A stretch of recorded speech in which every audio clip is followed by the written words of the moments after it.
Hello students, आज आपण 10th standard अल्जेब्राचा 6th लेसन स्टॅटिस्टिक्समधील प्रॅक्टिस सेट 6.2 मधील क्वेश्चन नंबर 3 पाहणार आहोत. पहा आपल्याला क्वेश्चन काय दिला आहे. The following table shows the classification of number of vehicles and their speeds on Mumbai Pune expressway. Find the median of the data. आपल्याला फ्रिक्वेन्सी डिस्ट्रीब्युशन टेबल दिलेला आहे आणि त्याच्यामध्ये आपल्याला नंबर ऑफ व्हेइकल्स आणि त्यांचा ॲव्हरेज स्पीड दिलेला आहे. आता याच्यामध्ये जो फर्स्ट रो आहे तो काय असणार आहे, आपला क्लास असणार आहे. आणि हा जो सेकंड रो आहे नंबर ऑफ व्हेइकल्स, हा काय असणार आहे, आपला फ्रिक्वेन्सी असणार आहे. आता एक्झाम्पल सॉल्व्ह करण्यापूर्वी प्रथम आपण क्लास कंटिन्युअस आहे की डिसकंटिन्युअस आहे ते चेक करून घेऊ. आता इथे पहा 64 नंतर काय आहे 65, 69 नंतर काय आहे 70, 74 नंतर काय आहे 75, 79 नंतर काय आहे 80, 84 नंतर काय आहे 85. आता एक क्लास जेथे संपतो तेथून नेक्स्ट क्लास चालू झालेला आहे का नाही. हा क्लास जेथे संपतो तेथून हा क्लास याच्या पुढचा क्लास चालू झाला आहे का नाही. म्हणजेच हा क्लास काय आहे डिसकंटिन्युअस आहे. किंवा एका क्लासचं अप्पर लिमिट त्याच्या पुढच्या क्लासचं लोअर लिमिट आहे का नाही. आता या क्लासचं अप्पर लिमिट त्याच्या पुढच्या क्लासचं लोअर लिमिट आहे का नाही. म्हणजेच हा क्लास डिसकंटिन्युअस आहे. मग आपल्याला क्लास कंटिन्युअस करून घ्यावा लागेल. आता जर क्लास डिसकंटिन्युअस असेल तर आपल्याला किती कॉलम्स तयार करावे लागतील, 4 कॉलम्स तयार करावे लागतील. कारण यामध्ये आपला कंटिन्युअस क्लासेसचा एक कॉलम वाढणार आहे. आता इथे मी 4 कॉलम्स तयार केलेले आहेत. पहा सॉल्व्ह करू आपण एक्झाम्पल. तर फर्स्ट कॉलम काय येईल क्लास. क्लास काय आहे average speed of vehicles. Unit काय आहे किलोमीटर पर आवर.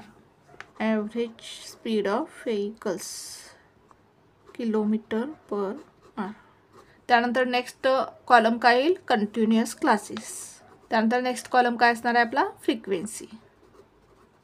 फ्रिक्वेन्सी काय दिलेले आहे number of vehicles F I. फ्रिक्वेन्सीसाठी काय लिहिणार आपण एफ आय.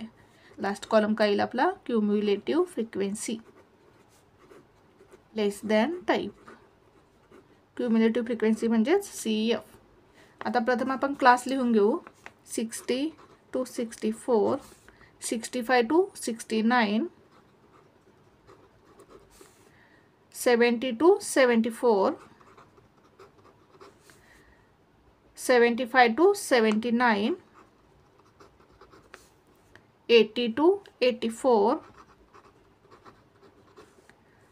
85 to 89. आता कंटिन्युअस क्लास कसा करून घ्यायचा पहा. आता आपल्याला काय करायचं आहे, कोणतेही 2 लगतचे क्लास घ्यायचे आहेत. आता आपण हा पहिला क्लास आणि दुसरा क्लास घेऊ. आता याच्यामध्ये जे अप्पर लिमिट आहे, पहिल्या क्लासचं जे अप्पर लिमिट आहे आणि दुसऱ्या क्लासचं जे लोअर लिमिट आहे, या दोन्हीतील डिफरन्स घ्यायचा आहे आपल्याला. 64 आणि 65 याच्यामध्ये डिफरन्स किती आहे 1चा डिफरन्स आहे. किंवा आपण जर हे 2 क्लास घेतले, हे 2 लगतचे क्लास घेतले 70 to 74 आणि 75 to 79 हे 2 क्लास घेतले. आता या क्लासचा अप्पर लिमिट आणि त्याच्या पुढच्या क्लासचं लोअर लिमिट याच्यातील डिफरन्स घ्यायचा आहे आपल्याला. 74 आणि 75 याच्यामध्ये डिफरन्स कितीचा आहे 1चा. आता 1ला काय करायचं आपण 2ने डिव्हाइड करायचं. 1ला काय करायचं 2ने डिव्हाइड करायचं. 1ला 2ने डिव्हाइड केल्यानंतर किती मिळेल आपल्याला पहा. 2 1 जार 2.0 येईल. 2 5 जार 10 म्हणजेच 0.5. 1/2 म्हणजेच काय हाफ. किती येईल 1चा हाफ 0.5. आता हा 0.5 काय करायचा या लोअर लिमिटमधून मायनस करायचा आणि अप्पर लिमिटमध्ये प्लस करायचा. म्हणजेच आता 60 to 64, 60 to 64 या लोअर क्लासमध्ये काय करायचं 0.5 मायनस करायचं आणि अप्पर लिमिटमध्ये काय करायचं 0.5 प्लस करायचं. प्रत्येक क्लासमध्ये काय करायचं आपल्याला लोअर लिमिटमधून 0.5 मायनस करायचा आणि अप्पर लिमिटमध्ये 0.5 ॲड करायचा. म्हणजेच आपल्याला आता क्लास काय मिळेल पहा. 60 मधून 0.5 मायनस केल्यानंतर किती मिळेल आपल्याला 59.5 आणि याच्यामध्ये 0.5 प्लस करायचा 64 मध्ये म्हणजे किती मिळेल 64.5. 65 मधून 0.5 मायनस करायचा किती येईल 64.5. 69 मध्ये 0.5 प्लस करायचा किती येईल 69.5. तर 70 मधून 0.5 मायनस करायचा किती येईल 69.5. 74 मध्ये 0.5 प्लस करायचा ॲड करायचा किती येईल 74.5. 75 मधून 0.5 मायनस करायचा, किती येईल 74.5. 79 मध्ये 0.5 ॲड करायचा, किती येईल 79.5. 0.5 म्हणजेच काय 0.5. आता 80 मधून 0.5 मायनस करायचा, किती येईल 79.5. 84 मध्ये 0.5 ॲड करायचा, किती येईल 84.5. 85 मधून 0.5 मायनस करायचा, किती येईल 84.5. आणि या 89 मध्ये 0.5 ॲड करायचा, किती येईल 89.5. आपण काय केला, डिसकंटिन्युअस क्लास कंटिन्युअस क्लास करून घेतला. आता आपण फ्रिक्वेन्सी लिहून घेऊ. फ्रिक्वेन्सी आपल्याला दिलेली आहे 10, 34, 55, 85, 10 and 6. त्यानंतर क्युम्युलेटिव्ह फ्रिक्वेन्सी. क्युम्युलेटिव्ह फ्रिक्वेन्सी प्रथम आपण ही आहे तशी फ्रिक्वेन्सी लिहून घ्यायची 10. जी फर्स्ट फ्रिक्वेन्सी असेल ती आहे तशी लिहून घ्यायची 10. त्यानंतर काय करायचं, या 10 मध्ये 34 ॲड करायचे, किंवा हे 10 + 34 किती येईल पहा, 0 + 4 4, 3 + 1 4, 44. त्यानंतर काय करायचं, ह्या ज्या 3 फ्रिक्वेन्सी आहेत यांची ॲडिशन करायची, किती येईल पहा, 5 + 4 9, 9 + 0 9, 5 + 3 8, 8 + 1 9, 99. त्यानंतर काय करायचं, ह्या 4 फ्रिक्वेन्सीची ॲडिशन करायची, किती येईल पहा, 5 + 5 10, 10 + 4 14, 4 येईल, कॅरी ओव्हर 1. 8 + 5 13, 13 + 3 16, 16 + 1 17 आणि कॅरी ओव्हर 1 18, 184. आणि त्यानंतर काय करायचं, ह्या 5 फ्रिक्वेन्सीची ॲडिशन करायची, 5 + 4 9, 9 + 5 14, 4 येईल, कॅरी ओव्हर 1. 1 + 3 4, 4 + 5 9, 9 + 8 17, + 1 18, carry over 1 19, 194. आता या सगळ्याची काय येईल, ॲडिशन येईल, 4 + 5 9, 9 + 5 14, 14 + 6 20, 0 येईल, कॅरी ओव्हर 2. 3 + 1 4, 1 + 3 4, 4 + 5 9, 9 + 8 17, 17 + 1 18 आणि कॅरी ओव्हर 2, 18 + 2 20, किती येईल 200.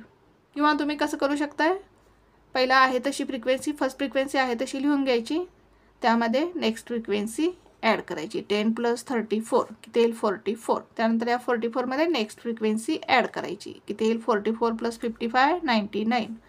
आता या 99 मध्ये नेक्स्ट फ्रिक्वेन्सी ॲड करायची, 99 + 85 किती येईल 184.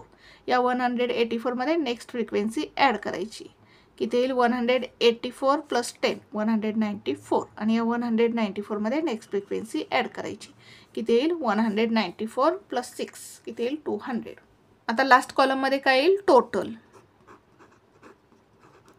आपल्याला फ्रिक्वेन्सीची टोटल करायची आहे, n = n मीन्स काय, total of frequency. 4 + 5 9, 9 + 5 14, 14 + 6 20, 0 carry over 2 येतील. 3 + 1 4, 4 + 5 9, 9 + 8 17, 17 + 1 18 आणि कॅरी ओव्हर 2, 18 + 2 20. यांची व्हॅल्यू किती मिळाली 200. आपल्याला ही व्हॅल्यू आणि ही व्हॅल्यू काय सेम मिळणार आहे. हिअर यांची व्हॅल्यू किती मिळाली 200.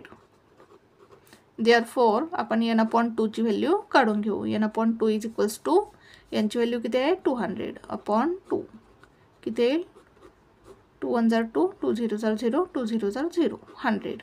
म्हणजेच आपल्याला n/2 ची व्हॅल्यू किती मिळाली 100. आता हा जो 100 आहे याच्या जवळचा ग्रेटर नंबर असलेली क्युम्युलेटिव्ह फ्रिक्वेन्सी आपल्याला घ्यायची आहे. आता इथे 100च्या जवळचा ग्रेटर नंबर असलेली क्युम्युलेटिव्ह फ्रिक्वेन्सी कोणती आहे पहा 184. आता या क्युम्युलेटिव्ह फ्रिक्वेन्सीच्या करस्पॉन्डिंग क्लास कोणता आहे 74.5 to 79.5 म्हणजे हा आपला मीडियम क्लास असणार आहे. मार्किंग करून घेऊ आपण. काय केलं आपण 100च्या जवळचा ग्रेटर नंबर असलेली क्युम्युलेटिव्ह फ्रिक्वेन्सी घेतली. कोणती आहे 184 आणि याच्या करस्पॉन्डिंग क्लास कोणता आहे 74.5 to 79.5 म्हणजे हा आपला मीडियम क्लास असणार आहे. आता आपल्याला हा क्लास घ्यायचा नाही कंटिन्युअस क्लास घ्यायचा आहे. लिहून घेऊ आपण cumulative frequency which is just greater than 100 is 184. Therefore corresponding class 74.5 to 79.5 is medium class. लिहून घेऊ आपण cumulative frequency which is just greater than 100 is 184. Therefore, median class is 74.5 to 79.5.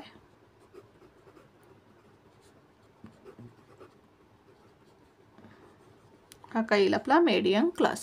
आता 74.5 ही काय येईल आपली L ची व्हॅल्यू येईल, lower limit of median class. त्यानंतर फ्रिक्वेन्सी, median क्लासची फ्रिक्वेन्सी किती आहे 85, म्हणजे F ची व्हॅल्यू किती येईल 85. आणि क्युम्युलेटिव्ह फ्रिक्वेन्सी कोणती घ्यायची, median क्लासच्या वरच्या क्लासची, म्हणजेच कोणते येईल, हा median क्लास त्याच्या वरच्या क्लासची, म्हणजेच 99 ही काय येईल आपली क्युम्युलेटिव्ह फ्रिक्वेन्सी. ह्या व्हॅल्यू आपण लिहून घेऊ. L ची व्हॅल्यू काय मिळाली आपल्याला, median क्लासचं लोअर लिमिट काय आहे 74.5. फ्रिक्वेन्सी किती आहे, median क्लासची 85. क्युम्युलेटिव्ह फ्रिक्वेन्सी किती आहे 99.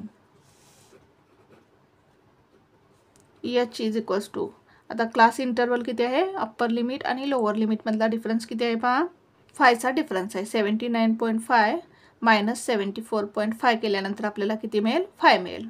करून पाहू आपण. 79.5 मायनस 74.5 किती येईल पहा, 5 minus 5 0, 9 minus 4 5, 7 minus 7 0, म्हणजेच किती मिळालं 5.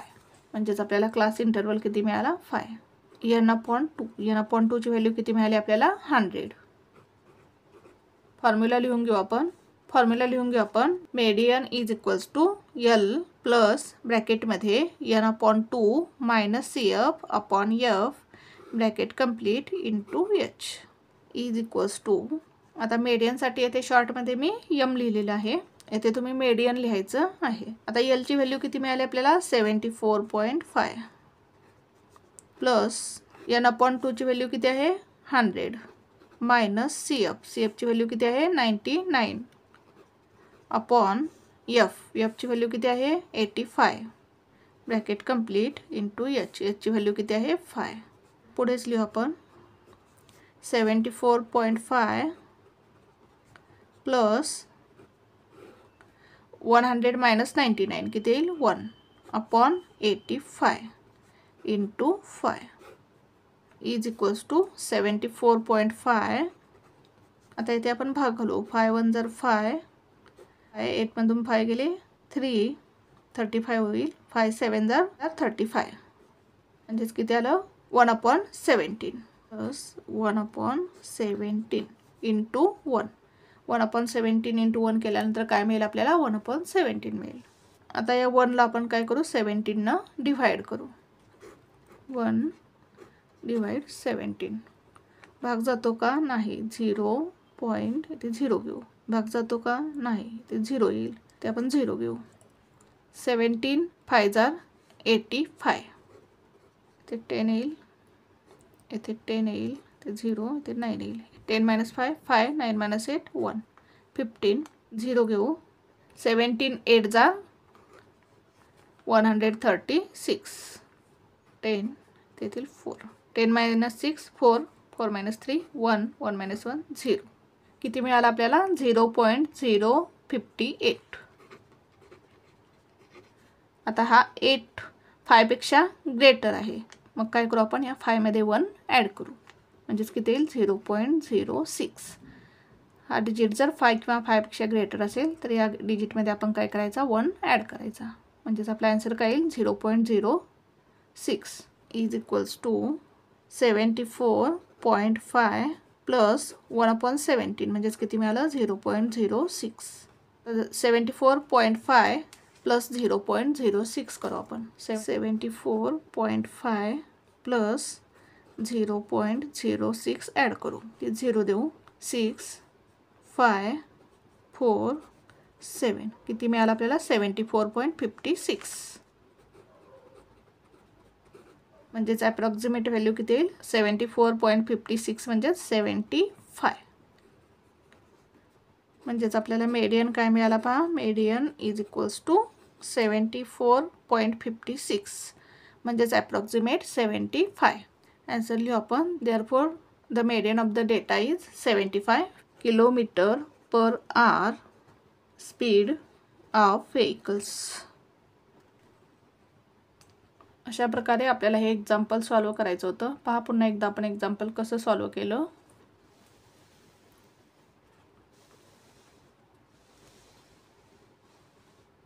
Thank you for watching this video. जर तुम्हाला व्हिडिओ आवडला असेल तर व्हिडिओला लाईक करा, कमेंट करा, शेअर करा आणि चॅनलला सबस्क्राईब करा.